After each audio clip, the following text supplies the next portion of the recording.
Hi, everyone, and welcome to Seed Speaks. This is a video series brought to you by Seedworld Group. My name is Mark Zinkowitz, and I am an editor with Seedworld Group. This month, we're talking with experts about the soft skills you need to be successful in business.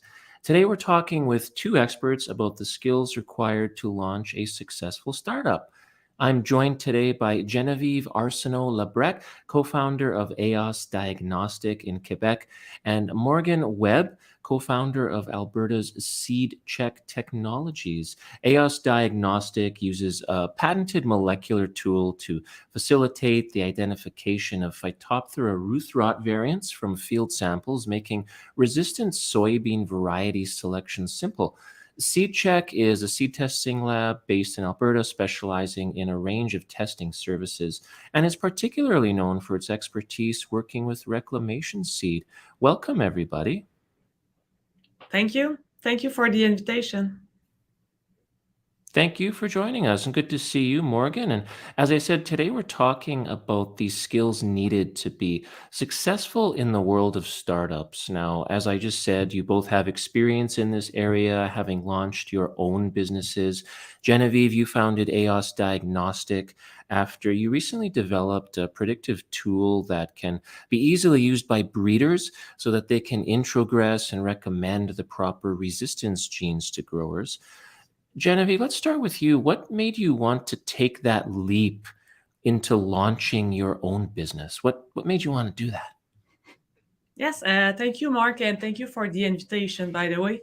In fact, when I started my PhD with Richard Bélanger at the Université Laval in Quebec, I didn't know exactly where I would end up at the end of my PhD, but what I knew is, and what I liked about this project and what kept me motivated was the applied aspect of it. You know, the goal of my PhD project was to develop a molecular tool, as you said, to help growers and breeders selecting resistant varieties to Phytophthora root rot. This project was a part of a bigger project, the Soyagene project, that involved Growers Association from Canada, research group, and industrial partners. So every year from 2015 to 2020, that was the time of the Soyagene project. We were meeting all the collaborators of the project to present the results and have discussion about it. I also had the chance during my PhD to go out in the fields and meet growers directly. So then I was aware about the industry needs and problems while developing a solution for it. Because I was witnessing this need of the industry, I wanted to make sure that this tool would be available as soon as possible for growers and breeders once it was fully developed. Now it is, so we can offer it to the industry in Canada and US. And I thought that when the tool was patented, I thought that I was in the best position to commercialize it as being a part of the R&D team and at the university. I thought that I could be a good bridge, if I can say like this in English, a good bridge between research and commercialization. Yeah, pretty simple. Not much involved in that, eh? Yes, starting a business definitely is not simple. As you just said, there's a lot of things to consider. It's a big move. And Morgan, you of all people know that as well. Congratulations. SeedCheck is celebrating its 20th anniversary this year. Congrats again. You co-founded SeedCheck after working in the industry as a seed analyst, and then you decided that you wanted to do your own thing and run your own business. And what made you want to make that leap? Oh, I think you might still be on mute. Good call, Mark. There we go. I think for me, the reality is I grew up on the family farm, and the family farm is a small business. And you watch your parents, they make their choices and they multitask and they do all these things, and it's an exciting lifestyle. I had worked at a couple of other major labs as lab manager, and I just felt the need to kind of do things my way, just to create that family atmosphere instead of a corporate atmosphere in the seed testing world. I'd seen it done in other labs where, you know, the professionals got together and they collaborated and they just, you know, did this kind of unique work that they were so skilled as scientists, but almost as artists. And so that's kind of what we wanted to do with Seed Check. Yeah, I guess running your own business really lets you be creative and kind of flesh out that vision that you have. And like thinking back, we'll start with you, Genevieve. Thinking back to starting AOS Diagnostic and bringing you to where you are today.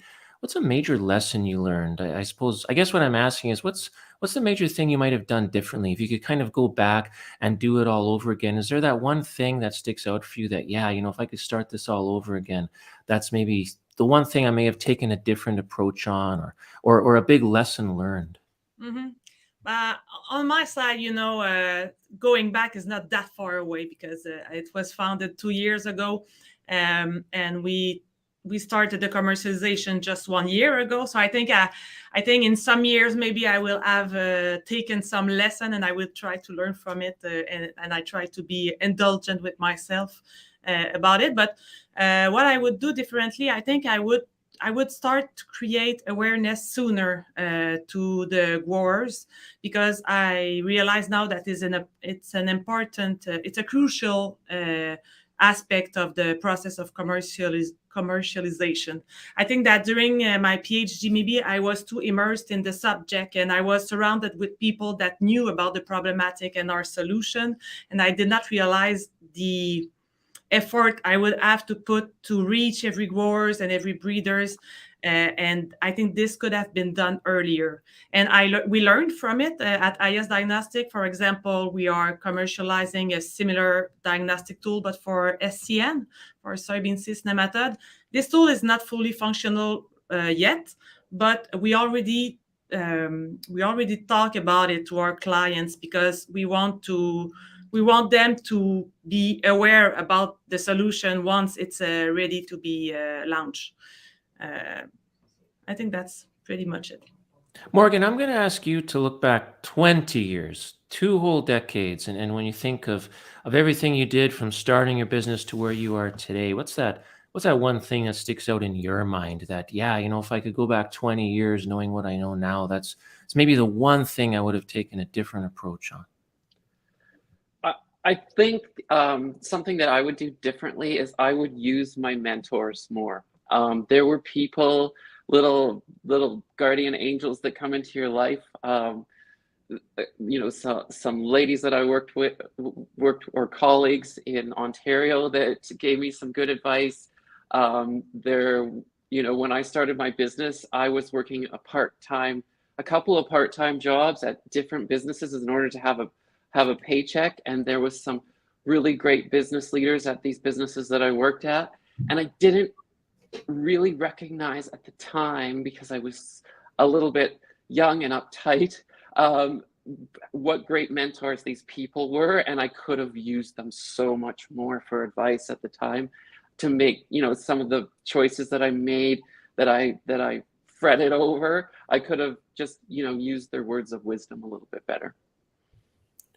Now, building off of that, you're both basically saying that when you started your business, you kind of lacked a certain skill, right? Like Genevieve, you didn't fully appreciate the importance of the promotional aspects of promoting a business, educating people about your business before you started it. Morgan, you didn't fully appreciate the importance of mentorship and taking advantage of those mentors. And this brings me to the skills that people need to successfully begin a startup. There's a ton of skills that you need to start a business, right? Like there's sales and marketing, risk assessment, managing supplies, finance and accounting, communication. The list goes on forever. Genevieve, for you, what's your top skill that you would tell people they need to successfully launch a startup? If someone came to you today and said, you know, Genevieve, I could use your advice, I'm thinking of starting my own business, what's the one major piece of advice you would have for me? What would that piece of advice be? I think I would say that what helped me the most since I started AOS is empathy. Maybe we could say communication also, but I think that empathy is very important to be a successful entrepreneur. Uh, for two aspects. First, with your colleagues or your business partner. With my partner, we struggle a lot, and I think it's normal, and it's important um, to realize that this is normal. Sometimes I will struggle more than him, and I think it's important to not forget that we are a team and that we can support each other as long as we listen to the others and know how to express our own struggles. And I think it's also empathy can be good also to can be applied to the relation with the clients. The needs and burdens will be different from a grower to a research group, from a breeder or a seed supplier or an agronomist. And when I started my business, I learned a lot about market segmentation and learning to define it and understand what they need. And I think that if you have empathy, you will be good at understanding it. And I think that with empathy in general, you can do a lot of things. Well, and that's a skill that would help you in business, in terms of your clients, customers. People want to work with somebody who has that empathy, right? And that's a skill that can only help you in business. So that's terrific advice for sure. Morgan, what about you? What's that one piece of advice you'd have for someone if they came to you and said, Morgan, I'm starting my own business. You've had 20 years now doing this, 20 years of experience. What would you tell me is the most important thing I need to know? I think Genevieve said something really important when she said, I think I'm along the same vein here in agreement, listening. When she said that you need to listen, I think that you have to be so focused and you have to keep your eye on the ball and you have to roll with things that you didn't expect, that your business plan could have never figured out, and figuring out who your clients are and who your staff are and who your suppliers are. And listening is absolutely the number one thing. If you can do that, then you can still keep that eye on the ball without being rigid, so that you can roll with the punches and do what you need to do as you're faced with different things along the way. Yeah, well, and the more you listen, the more you learn, right? And that only benefits you in your business. Now, obviously, I mean, you both started your business at different points. Genevieve, you have a couple years of experience in this. Morgan, you have a couple of decades of experience in this. I'm curious how the business world has changed in that time. If people need different skills today than they did 20 years ago, or even 2 years ago, or if the fundamentals have stayed the same. Let's start with you this time, Morgan. When you think about how the business world technology has changed over the last 20 years, what's your take on that? Do people need maybe different skills now to be successful at starting a business, or, as I said, have the fundamentals kind of stayed pretty stable? I think a lot of things have stayed really stable. Technology is forever moving, but the thing that for us as a service remains the same is, no matter where someone is on their level of use of technology, what we do is help them problem solve. We help them sort out what they need to know in order to make the best choices that they can make in their own business environment. And so I think just meeting people where they're at and helping problem solve. Yeah. Yeah, Genevieve, what's your take on that? I mean, after the last couple of years, I mean, the world moves fast. I mean, when you think about the last 2 years, I mean, boy, we lived through a pandemic. I mean, so much has happened in that time. What's your take on that? Have things changed significantly in terms of the business world, or is it those tried and true skills that Morgan's talking about that people just really need to fall back on? Yes, since 2 years, I think we were born during the pandemic, so we build our business uh, on it. But what I could say is that even if I think a lot of good things are happening now with social media, or just communication is easier than it was like 10 years ago or 20 years ago. I think we can do things quicker, but I think that, as Morgan said, I think it's important to keep a good relation with the clients and to be there for them, and to take time sometimes to go in the fields and see what they need. And I think it's important, especially when developing technologies in the ag industry. I think it's not an easy task to integrate them for growers. So you have to be there in person to gain growers' trust or breeders' trust or any client's trust. Now, I don't have to tell either of you that being an entrepreneur can have a major effect on your personal life. Starting a business is not an easy decision, and so there's lots of things you have to think about in terms of balancing your personal and professional lives. And I'm curious about how you each do this, how you balance the personal and the professional. Genevieve, how do you achieve that balance, making sure that you devote a lot of time to running your business, but also making sure that you do what you need to do to manage your personal life at the same time?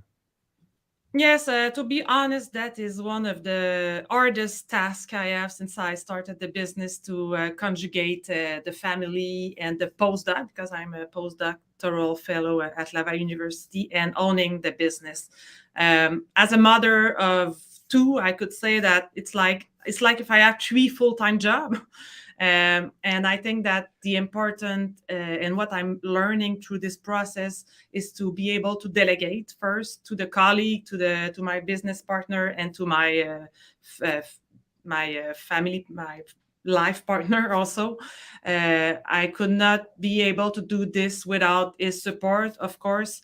And you know, that's what I wanted to say is, I have to learn all of this because this is new for me. And I was talking about, market segmentation earlier. And, at home, I need to do it also with my partner, with my 5 years old who needs a lot of attention, and my 15 one who does not want attention. And I need to stay focused with them also and understand their different needs. Also, that is important for me to be functional across all these tasks that I have, is to find time for myself. And I will do it through running and yoga on my side. This is a moment where I'm alone and I have time to take a step back on everything. And I think I could not function without it, even if I don't have that much time for it. And Morgan, how about you? Personal and professional, how do you strike that magical balance? What's your magic trick? I haven't always been very good at that. There was a time where I just worked nonstop, and it was needed in the beginning. And then I got caught in that habit. And there was a point where I had to actually ask myself, do I own this business or does it own me? And so I've been trying to be better at using my beautiful work family, one bunch of wonderful people that I work with, um, not only to support me, but to support them in ways that we can start to figure this out. So that's a lesson that I've learned there. I also have a wonderful friend and family network that are those mentors for my personal life. And so, good friends that get me out. I paddleboard and I cross country ski. Those are my winter summer events. I'm in the in between season right now, but those are the kind of get out in nature and be with people that you love being around. So. Well, and once all the snow melts, hopefully you'll be able to do a lot more of that. Before I let you guys go, I'm curious about technology, the virtual world. This is a big topic right now. We're communicating virtually right now. And that's one thing that I guess was a silver lining to the pandemic. People really learned how to easily connect with each other, no matter where they might be located. But I'm curious, in terms of running a business, about the impact that this is having on our communication skills, right? There's a lot of remote work right now, remote communication. How can entrepreneurs make the most of virtual communications while ensuring they keep those in-person communication skills up to par. Morgan, when you started C-Check 20 years ago, sorry, I don't want to make you feel old or anything, but 20 years ago, I mean, this technology that we're using right now, I probably wasn't even around 20 years ago. Like, so what's your advice for people on how they can make the most of virtual communications, but still keep those in-person skills up to par?